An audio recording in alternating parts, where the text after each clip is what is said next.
clairs de lune. C'est un monde difforme, abrupt, lourd et livide, le spectre monstrueux d'un univers détruit, jeté comme une épave à l'océan du vide, enfer pétrifié, sans flamme et sans bruit, flottant et tournoyant dans l'impassible nuit. Autrefois, revêtu de sa grâce première, globe heureux d'où montait la rumeur des vivants, jeune, il a fait ailleurs sa route de lumière, avec ses eaux, ses bleus sommeils, ses bois mouvants, sa robe de vapeur mollement dénouée, ses millions d'oiseaux chantant par les nuées, dans la pourpre du ciel et sur l'aile des vents.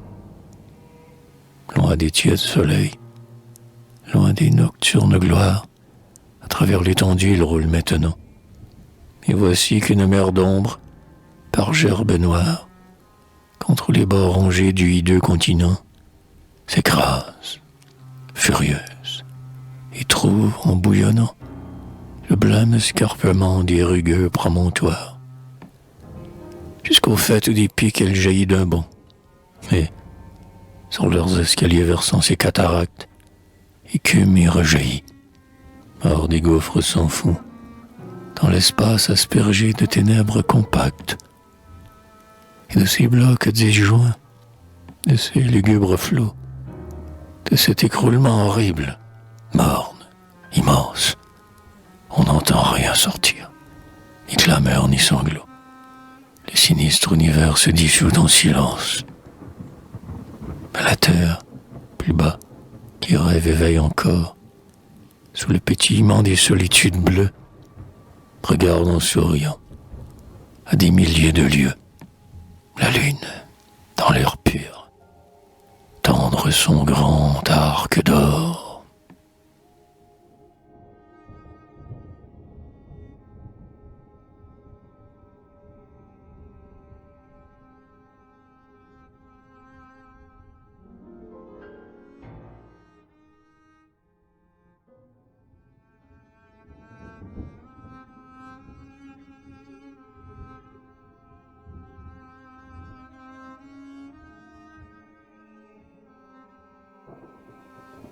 Au plus creux des ravins emplis de blocs confus, de flocs d'eau luisant par endroits sous les ombres, la lune, d'un trait net, sculpte les lignes sombres de vieux troncs d'arbres morts roides comme des fûts. Dans les taillis baignés de violents arômes, qu'une brume attiédie humecte de sueur, elle tombe, et blanchit de sa dure lueur le sentier des lions chasseurs de bœufs et d'hommes. Un rauque grondement monte, roule et grandit. Tout un monde effrayé rampe sous les arbustes. Une souple panthère arque sur un robuste, et de l'autre côté du ravin noir bondit. Les fragments de bois secs craquent parmi les pierres. On entend approcher un souffleur des sourds qui halète, et des pas légers près d'un pas lourd. Des feux luisent au fond d'invisibles paupières. Un vieux roi chevelu, maigre, marche en avant, et, flairant la rumeur nocturne qui fourmille, le col droit, l'œil au guet, la farouche famille, lionne et lionceau suit, les mufles au vent.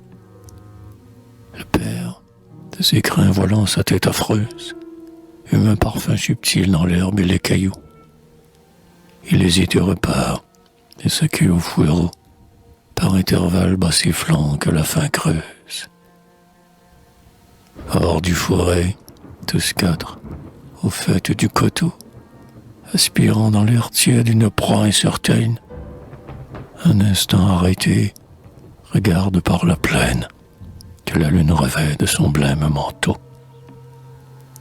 La mère et les enfants se couchent sur la ronce, et le roi de la nuit pousse un rugissement qui, d'écho en écho, mélancoliquement, comme un grave tonnerre, à l'horizon s'enfonce.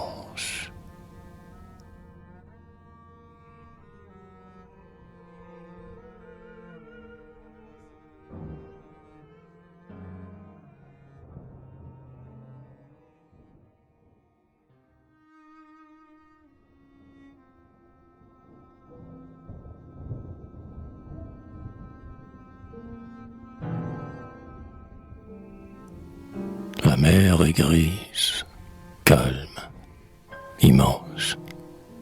L'œil vainement fait le tour. Rien n'est fini, rien ne commence.